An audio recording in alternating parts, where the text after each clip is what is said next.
أعوذ بالله من الشيطان الرجيم. بسم الله الرحمن الرحيم. الحمد لله الذي أنزل على عبده الكتاب ولم يجعل له عوجا قيما لينذر بأسا شديدا من لدنه ويبشر المؤمنين الذين يعملون الصالحات أن لهم أجرا حسنا ماكثين فيه أبدا وينذر الذين قالوا اتخذ الله ولدا ما لهم به من علم ولا لآبائهم كبرت كلمة تخرج من أفواههم إن يقولون إلا كذبا فلعلك باخع نفسك على آثارهم إن لم يؤمنوا بهذا الحديث أسفا إنا جعلنا ما على الأرض زينة لها لنبلوهم أيهم أحسن عملا وإنا لجاعلون ما عليها صعيدا جرزا أم حسبت أن أصحاب الكهف والرقيم كانوا من آياتنا عجبا إذ أوى الفتية إلى الكهف فقالوا ربنا آتنا من لدنك رحمة وهيئ لنا من أمرنا رشدا فضربنا على آذانهم في الكهف سنين عددا ثم بعثناهم لنعلم أي الحزبين أحصى لما لبثوا أمدا نحن نقص عليك نبأهم بالحق إنهم فتية آمنوا بربهم وزدناهم هدى وربطنا على قلوبهم إذ قاموا فقالوا ربنا رب السماوات والأرض لن ندعو من دونه إلها لقد قلنا إذا شططا هؤلاء قوم اتخذوا من دونه آلهة لولا يأتون عليهم بسلطان بين فمن أظلم ممن افترى على الله كذبا وإذ اعتزلتموهم وما يعبدون إلا الله فأووا إلى الكهف ينشر لكم ربكم من رحمته ويهيئ لكم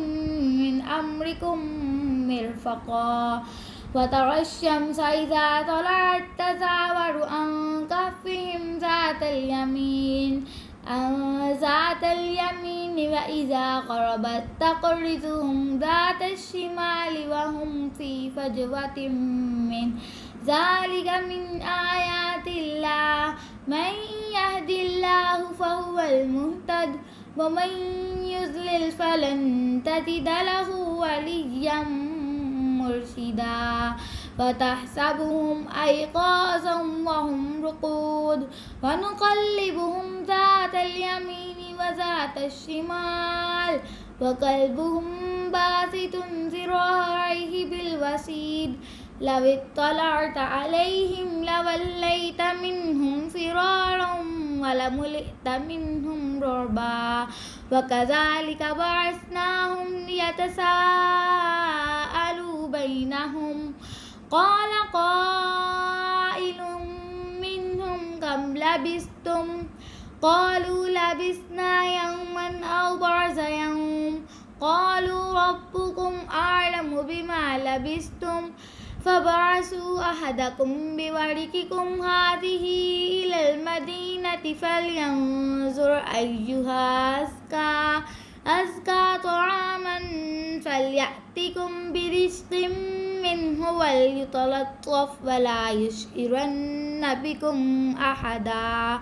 إنهم إن يظهروا عليكم يرجموكم أو يعيدوكم في ملتهم ولن تفلحوا إذا أبدا وكذلك أرسلنا عليهم ليعلموا أن وعد الله حق أن وعد الله حق وأن الساعة لا ريب فيها إذ يتنازعون بينهم أمرهم فقالوا بنوا عليهم بنيانا ربهم أعلم بهم قال الذين غلبوا على أمرهم لنتخذن عليهم مسجدا سيقولون ثلاثة رابعهم كلبهم ويقولون خمسة سادسهم كلبهم رجما بالغيب ويقولون سبعة وثامنهم كلبهم قل ربي أعلم بعدتهم ما يعلمهم إلا قليل فلا تمار فيهم إلا مراء ظاهرا ولا تستفت فيهم منهم أحدا ولا تقولن لشيء إني فاعل ذلك غدا إلا أن يشاء الله واذكر ربك إذا نسيت وقل عسى أن يهديني ربي لأقرب من هذا رشدا ولبثوا في كهفهم 300 سنين وازدادوا 9 قل الله أعلم بما لبثوا له غيب السماوات والأرض أبصر به وأسمع ما لهم من دونه من ولي ولا يشرك في حكمه أحدا واتل ما أوحي إليك من كتاب ربك لا مبدل لكلماته ولن تجد من دونه ملتحدا واصبر نفسك مع الذين يدعون ربهم بالغداة والعشي يريدون وجهه ولا تعد عيناك عنهم تريد زينة الحياة الدنيا ولا تطع من أغفلنا قلبه عن ذكرنا واتبع هواه وكان أمره فرطا وقل الحق من ربكم فمن شاء فليؤمن ومن شاء فليكفر إنا أعتدنا للظالمين نارا أحاط بهم سرادقها وإن يستغيثوا يغاثوا بماء كالمهل يشفي الوجوه بئس الشراب وساءت مرتفقا إن الذين آمنوا وعملوا الصالحات إنا لا نضيع أجر من أحسن عملا أولئك لهم جنات عدن تجري من تحتهم الأنهار يحلون فيها من أساور من ذهب ويلبسون ثيابا خضرا من سندس واستبرق متكئين فيها على الأرائك نعم الثواب وحسنت مرتفقا واضرب لهم مثل الرجلين جعلنا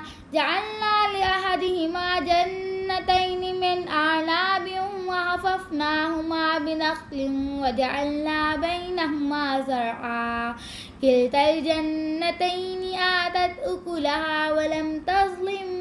منه شيئا وفجرنا خلالهما نهرا وكان له ثمر فقال لصاحبه وهو يحاوره أنا أكثر منك مالا وأعز نفرا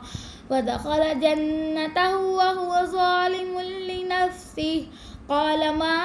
أظن أن تبيد هذه أبدا وما أظن الساعة قائمة ولئن رددت إلى ربي لأجدن خيرا منها منقلبا قال له صاحبه وهو يحاوره أكفرت بالذي خلقك من تراب ثم من نطفة ثم سواك رجلا لكن هو الله ربي ولا أشرك بربي أحدا ولولا إذ دخلت جنتك قلت ما شاء الله لا قوة إلا بالله إن ترني أنا أقل منك مالا وولدا فعسى ربي أن يؤتيني خيرا من جنتك ويرسل عليها حسبانا من السماء فتصبح صعيدا زلقا أو يصبح ماؤها غورا فلن تستطيع له طلبا وأحيط بثمره فأصبح يقلب كفيه على ما أنفق فيها وهي خاوية على عروشها ويقول يا ليتني لم أشرك بربي أحدا ولم تكن له فئة ينصرونه من دون الله وما كان منتصرا هنالك الولاية لله الحق هو خير ثوابا وخير عقبا واضرب لهم مثل الحياة الدنيا كما إن أنزلناه من السماء فتختلف به نبات الأرض فأصبح هشيما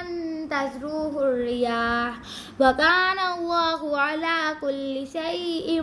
مقتدرا المال والبنون زينة الحياة الدنيا والباقيات الصالحات خير عند ربك ثوابا وخير أملا ويوم نسير الجبال وترى الأرض بارزة وحشرناهم فلم نغادر منهم أحدا وأرزوا على ربك صفا لقد جئتمونا كما خلقناكم أول مرة بل زعمتم أن لن نجعل لكم موعدا ووضع الكتاب فترى المجرمين مشفقين مما فيه ويقولون يا ويلتنا ما لهذا الكتاب لا يغادر صغيرة ولا كبيرة إلا أحصاها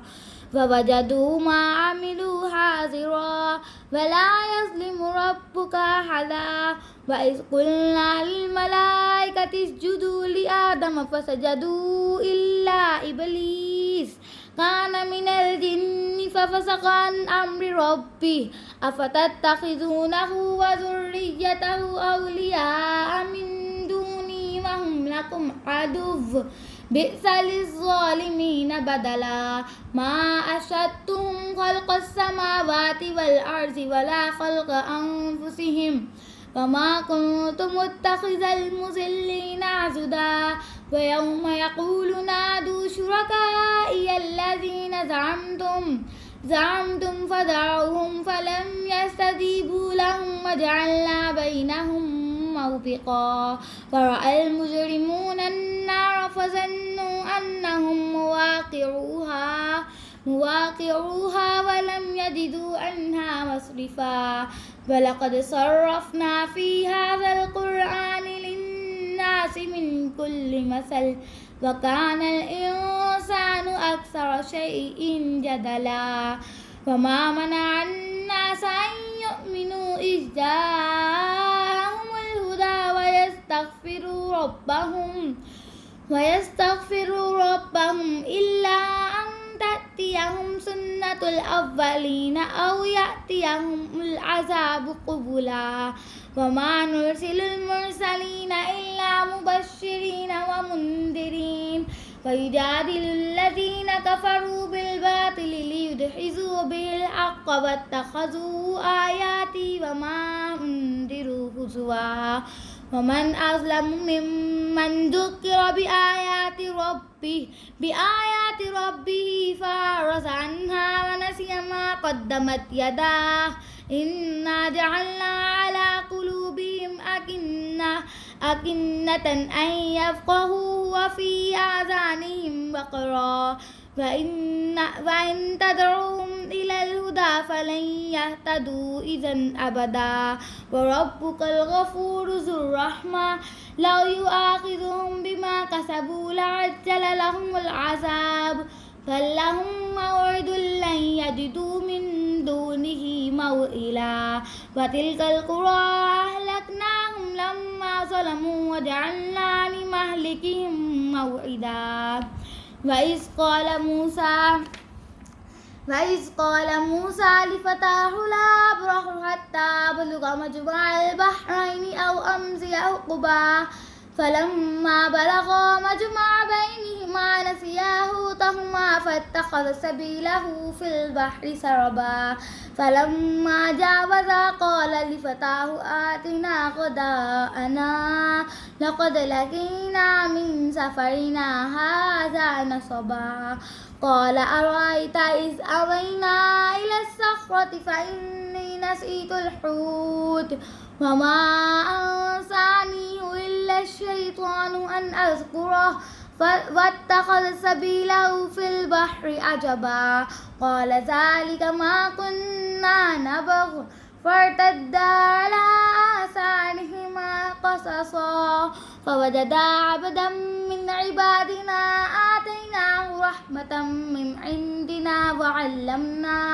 وعلمناه من لدنا علما قال له موسى هل أتبعك على أن تعلمني مما علمت رشدا قال إنك لن تستطيع معي صبرا وكيف تصبر على ما لم تحط به خبرا قال ستجدني إن شاء الله صابرا ولا أعصي لك أمرا قال فإن اتبعتني فلا تسألني عن شيء حتى أحدث لك منه ذكرا فانطلقا حتى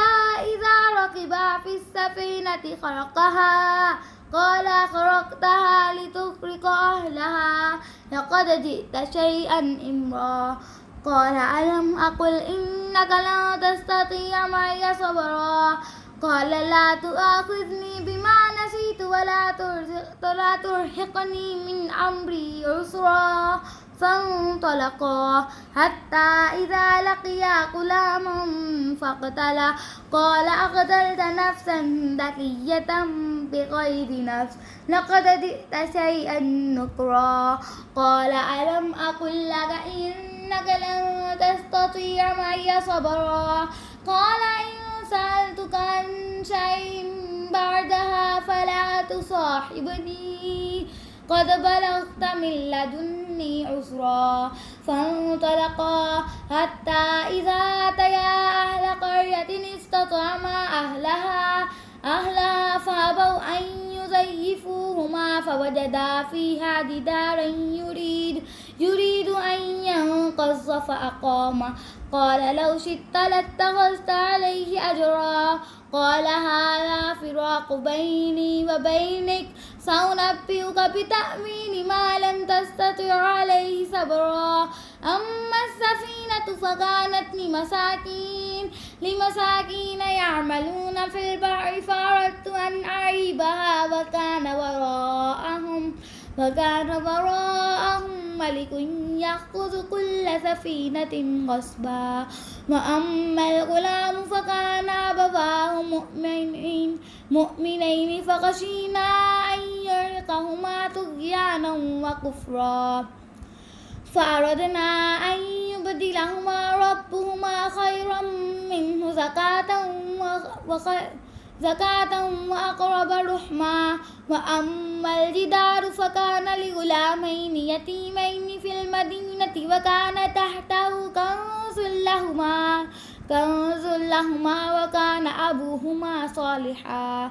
فأراد ربك أن يبلغا أشدهما ويستخرجا كنزهما رحمة من ربك وما فعلته عن أمري ذلك تأويل ما لم تستطع عليه صبرا ويسألونك عن ذي القرنين قل سأتلو عليكم منه ذكرا إنا مكنا له في الأرض وآتيناه من كل شيء سببا فأتبع سببا حتى إذا بلغ مغرب الشمس وجدها تغرب في عين حمئة ووجد عندها قوما قلنا يا ذا القرنين إما أن تعذب وإما أن تتخذ فيهم حسنا قال أما من ظلم فسوف نعذبه ثم يرد إلى ربه فيعذبه عذابا نكرا وأما من آمن وعمل صالحا فله جزاء الحسنى وسنقول له من أمرنا يسرا ثم أتبع سببا حتى إذا بلغ مطلع الشمس وجدها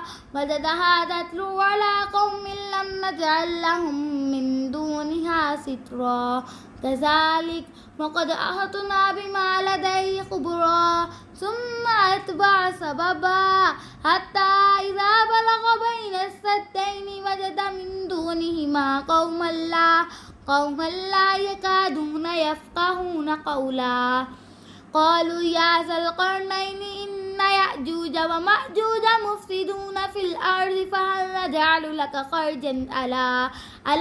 أن تجعل بيننا وبينهم سدا قال ما مكني فيه ربي خير فأعينوني بقوة أجعل بينكم وبينهم ردما آتوني زبر الحديد حتى إذا ساوى بين الصدفين قال انفقوا حتى إذا جعله نارا قال آتوني أفرغ عليه قطرا فما استطاعوا أن يظهروه وما استطاعوا له نقبا قال هذا رحمة من ربي فإذا جاء وعد ربي جعله دكا وكان وعد ربي حقا وتركنا بعضهم يومئذ يموج في بعض ونفخ في الصور فجعلناهم جمعا وعرضنا جهنم يومئذ للكافرين عرضا الذين كانت أعينهم في غطاء عن ذكري وكانوا لا يستطيعون سمعا أفحسب الذين كفروا أن يتخذوا عبادي من دوني أولياء إنا أعتدنا جهنم للكافرين نزلا قل هل ننبئكم بالأخسرين أعمالا الذين ضل سعيهم في الحياة الدنيا وهم يحسبون أنهم يحسنون صنعا أولئك الذين كفروا بآيات ربهم ولقائه فهبطت أعمالهم فلا نقيم لهم يوم القيامة وزنا ذلك جزاؤهم جهنم بما كفروا واتخذوا آياتي ورسلي هزوا إن الذين آمنوا وعملوا الصالحات كانت لهم جنات الفردوس نزلا خالدين فيها لا يبغون عنها حولا قل لو كان البحر مدادا لكلمات ربي لنفد البحر قبل أن تنفذ كلمات ربي ولو جئنا بمثله مددا قل إنما أنا بشر مثلكم يوحى إلي أنما إلهكم إله واحد فمن كان يرجو لقاء ربه فليعمل عملا صالحا ولا يشرك بعبادة ربه أحدا صدق الله العظيم جزاك الله.